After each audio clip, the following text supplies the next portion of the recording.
کشتی کے مسافر تھے، من مرضی کے مالک، اور علم کی طلب ستائی تو کلاس میں چلے گئے، وگرنہ سارا دن کالج کے کوریڈور میں گھوم کر گزار دیا۔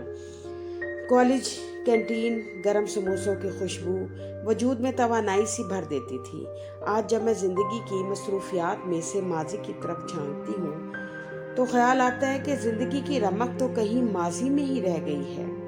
بغیر رمق کے زندگی صرف اور صرف مصروفیت کا نام ہے۔ گھنے درختوں کی چھاؤں میں بڑے بڑے شعراء کے غزلیات اور انگریزی ناول پڑھنا ایسے ہی تھا جیسے تمازتوں کے موسم میں انسان اپنی شناخت کی طرف جا نکلے۔ یہ وہی دور تھا کہ مجھ میں لکھنے کا رجحان پیدا ہوا۔ اس زمانے میں ایک حقیقت یہ بھی سامنے آئی کہ زندگی کے تو کئی زاویے اور انداز ہیں، اس کا ہر زاویہ اور انداز دوسرے سے مختلف ہے۔ انہی دنوں ہم سب سہیلیوں نے یہ پروگرام بنایا کہ امتحانات میں کامیابی کے لیے اب وہ وقت آ گیا ہے کہ ہمیں کسی ماہر استاد کی خدمات حاصل کرنی چاہیے جو ہمیں میٹرک کے امتحان میں پاس ہونے کے لیے محنت کروا سکے۔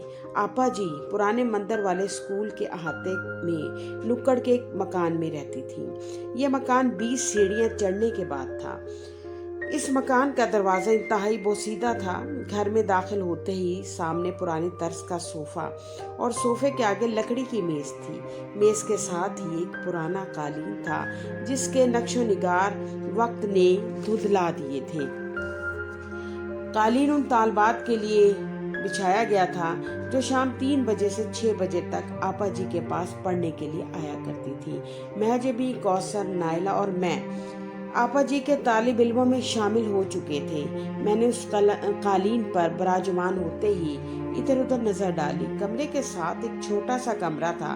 یکدم سے اس کمرے سے مجھے وحشت کا احساس ہوا۔ میں نے جلدی سے اس کمرے سے نظریں ہٹا لی۔ کئی دن گزر گئے۔ اب ہماری روٹین کا حصہ تھا کہ ہم شام کو آپا جی سے پڑھنے کے لیے جایا کرتے تھے۔ ایک شام انگریزی کا سبق پڑھتے ہوئے میری نظریں سامنے چھوٹے سے کمرے کی طرف چلی گئیں۔ تھوڑی دیر کے لیے تو میں ششدر رہ گئی۔ ایک درمیانہ قامت، نیلی آنکھوں والی، سفید لباس میں ملبوس لڑکی اس کمرے کے کونے میں مجھ پر نظریں جمائے مسلسل مجھے گھور رہی تھی۔ ایک انجانے خوف کا احساس دل میں جاگزیں ہوا۔ پھر خیال آیا کہ غالباً یہ آپا جی کی بیٹی ہوگی۔ اس کو مسلسل گھورتے ہوئے میں اپنے ارد گرد سے بے نیاز ہو گئی تھی۔ کس طرف دھیان ہے؟ آپا جی کی کرخت آواز کانوں میں گونجی اور میں نے جلدی سے کتاب پر نظریں گاڑ دی۔ آپا جی کے ٹیوشن سینٹر میں رونقیں دن بدن بڑھتی جا رہی تھی۔ امتحانات بھی قریب تھے، لہٰذا ذوق و شوق مزید بڑھ گیا تھا۔ ایک شام اچانک میری نظر پھر آپا جی کے کمرے کے ساتھ چھوٹے سے کمرے میں پڑ گئی۔ سفید لباس میں ملبوس وہی لڑکی مسلسل مجھے گھور رہی تھی۔ نہ جانے کیوں اسے دیکھتے ہی میرے اندر خوف کی لہر دوڑ جاتی تھی۔ فہمیدہ؟ مہجبی نے کونی مار کر مجھے کہا۔ کیا ہے؟ میں نے جواب دیا۔ آپا جی دیکھ رہی ہیں۔ میں نے آپا جی کی طرف دیکھا تو مجھے غصے سے گھورتی ہوئی بولی، پڑھائی کی طرف بھی کبھی دھیان دے دیا کرو۔ میں نے کن اکھیوں سے پھر سے کمرے کی طرف نظر ڈالی۔ وہاں کوئی بھی نہیں تھا۔ مہجبی، میں نے اسے پکارا۔ خاموش رہو، اس نے آپا جی کے موٹے سے ڈنڈے کی طرف دیکھتے ہوئے کہا، جو آپا جی سبق یاد نہ ہونے کی صورت میں ہمارے ہاتھوں پر برسایا کرتی تھی۔ سنو تو، میں نے پھر کہا۔ کیا ہے؟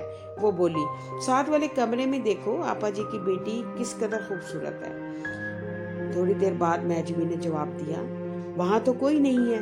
میں نے ایک نظر پھر ساتھ والے کمرے میں ڈالی۔ وہاں تو کوئی بھی نہیں تھا۔ شاید چلی گئی ہوگی، میں نے مہجبی کو جواب دیا۔ لیکن میرے دل میں یہ خیال پیدا ہوا کہ یہ لڑکی کون ہے اور مسلسل مجھے ہی کیوں گھورتی ہے۔ میں نے ماں سے بھی اس بات کا ذکر کیا، لیکن ماں نے بھی یہی کہا کہ تم صرف اور صرف پڑھائی کی طرف دھیان دو۔ لیکن میرا ذہن اس معاملے کی کھوج کی طرف تھا۔ میں نے مہجبی سے ایک دن کہا کہ آپا جی سے پوچھو کہ کیا آپا جی کی کوئی بیٹی ہے، لیکن مہجبی ہمت نہیں کر پا رہی تھی۔ آخرکار میں نے سوال کر ڈالا، آپا جی آپ کی کوئی بیٹی بھی ہے؟ آپا جی نے خشمگی نگاہوں سے مجھے دیکھا اور بولی، نہیں، میری کوئی بیٹی نہیں ہے۔ آپا جی وہ ساتھ والے کمرے میں اتنا ہی کہہ سکی۔ آپا جی گرجدار آواز میں بولی، کتنی دفعہ کہا ہے کہ اپنے کام کی طرف دھیان دیا کرو، और इधर उधर मत देखा करो। अब मैंने मजीद खोज और जुस्तजू का इरादा जो था वो दिल से निकाल दिया था। फिर अक्सर ये होने लगा कि वो लड़की मुझे गाहे बगाहे नजर आने लगी, और एक वक्त ऐसा भी आया कि एक दिन मैं 3 बजे से पहले आपा जी के घर जा पहुंची। सीढ़ियां चढ़कर दरवाज़ा खटखटाया। आपा जी की काम वाली ने दरवाज़ा खोला, मुझे बोसीदा कालीन पर बैठने को कहा और कहा कि आपा अभी बाजार से खरीदारी करके वापस आती ही होंगी। इतना कहकर वो नौकरानी कमरे से निकलकर बाहर चली गई। कुछ देर तो मैं कमरे और सोफे को घूरती रही। फिर एकदम मेरे जहन में ख्याल आया कि वो लड़की कौन है जिसको मैं मुतादिद बार देख चुकी हूँ। मैं दफातन उठी और मेरे कदम उस छोटे से कमरे की तरफ थे जहां मैं मुतादिद बार उस लड़की को देख चुकी थी। मैं दरवाजे के साथ रखी हुई कुर्सी पर जा बैठी। कुछ देर तक इधर उधर देखती रही। एक खौफ की लहर मेरे बदन में उतर गई। इससे पहले कि मैं उठकर वापस आपा जी के रूम की तरफ बढ़ती, मुझे पायल की हल्की सी आवाज़ सुनाई दी। मैंने कमरे में चारों तरफ देखा, वहाँ कोई भी नहीं था। फिर अचानक वही लड़की नामालूम कहाँ से आ निकली और मेरी तरफ बढ़ने लगी। मेरे वजूद का तो ये आलम था कि काटो तो लहू नहीं, वो मेरे पास आकर खड़ी हो गई। वो इंतहाई खूबसूरत थी। मैंने उसकी तरफ देखा और नजरें झपकना भूल गई। उसकी आंखों की पुतलियां बगैर हरकत किए मुझे घूर रही थी। मुझे कुछ होश नहीं था। अजीब वहशत का एहसास हो रहा था। और फिर वो आपा जी के रूम की तरफ चल दी और आनन फानन कमरे से गायब हो गई। मैं पसीने से शराबूर थी। मैंने इधर उधर देखा।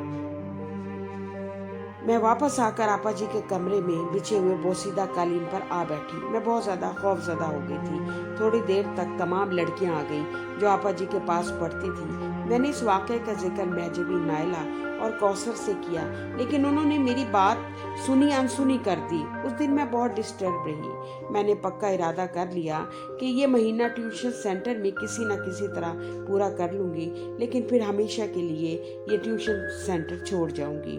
अब जब भी ट्यूशन सेंटर जाती कोशिश करती कि वो कमरा मेरे अक़ब में हो ताकि मुझे कुछ दिखाई ना दे। 4 दिन बड़े आराम से गुजर गए। 5वें रोज़ एक और अजीब वाक़या पेश आया। आपा जी की बहन कराची से आई हुई थी। वो साथ वाले कमरे में ठहरी हुई थी। एक दिन उन्होंने आपा जी को आवाज़ देकर बुलाया। आपा जी छोटे कमरे में जाकर गुफ्तो शुनीद में मगन हो गई। सफ़ेद लिबास वाली लड़की दरवाजे के बिल्कुल दरमियान में खड़ी मुझे देख रही थी। आपा जी और उनकी बहन को ये एहसास ही नहीं रहा था कोई दरवाजे में खड़ा है। वो उसकी मौजूदगी को महसूस ही नहीं कर पा रही थी जो मैं महसूस कर रही थी। मैं कनखियों से कभी उस सफ़ेद लिबास वाली लड़की और कभी आपा जी को देख रही थी। उस दिन के बाद से मैंने ट्यूशन सेंटर जाना छोड़ दिया। 10 दिन गुजर गए। माँ को बताया कि हमारा काम ख़त्म हो गया है। एक दिन मैं जब भी घर आ गई और उसने कहा कि आपा जी ने अहम सवालात लिखवाने हैं, लिहाजा आज हमें ज़रूर जाना होगा। अहम सवालात का सुनकर दिल ने सोचा कि सवालात की ज़रूरत तो मुझे भी है, लिहाजा शाम 3 बजे मैं फिर उसी जगह पर थी जहाँ से खौफजदा होकर मैंने राह फरार इख्तियार की थी। आपा जी अहम सवालात बता रही थी और मेरा ध्यान इधर उधर भटका हुआ था। उसी दौरान मुझ पर ये अक़दा भी खुला कि पुराने मंदिर वाले स्कूल में किसी लड़की को कत्ल कर दिया गया था। दिल में ये ख्याल रासिख हो गया कि वो लड़की मंदिर वाले स्कूल वाली वही लड़की है कि जिसको कत्ल किया गया था। हम चारों सहेलियां अहम सवालात नोट करवा कर जब वापस आ रही थी तो मैंने आखिरी बार साथ वाले कमरे पर नज़र दौड़ाई। सफ़ेद लिबास और नीली आंखों वाली लड़की अपने कमरे में खिड़की पर खड़ी मुझे घूर रही थी। मैंने फिर खौफजदा होकर उसे आवाज़ दी। मैजबी और बाकी सहेलियां इस दौरान सीढ़ियां उतरकर अहाते की तरफ बढ़ गई थी। मैंने एक बार फिर खिड़की पर नज़र डाली, वहाँ कोई भी नहीं था। मैं तेज़ी से मैजबी के पीछे पीछे चल दी। जूं जूं स्कूल का अहाता ख़त्म हो रहा था तू मैं अपने खौफ को भी अपने पीछे छोड़ कर आ रही थी, यहाँ तक कि हम अहाते के गेट से बाहर निकल आए और अहाते का गेट बंद करते ही डर और खौफ भी हमेशा के लिए अहाते के अंदर रह गया और मेरे पास ज़िंदगी का वो वाक़या रह गया कि जिसे याद करते हुए आज भी रोंगटे खड़े हो जाते हैं।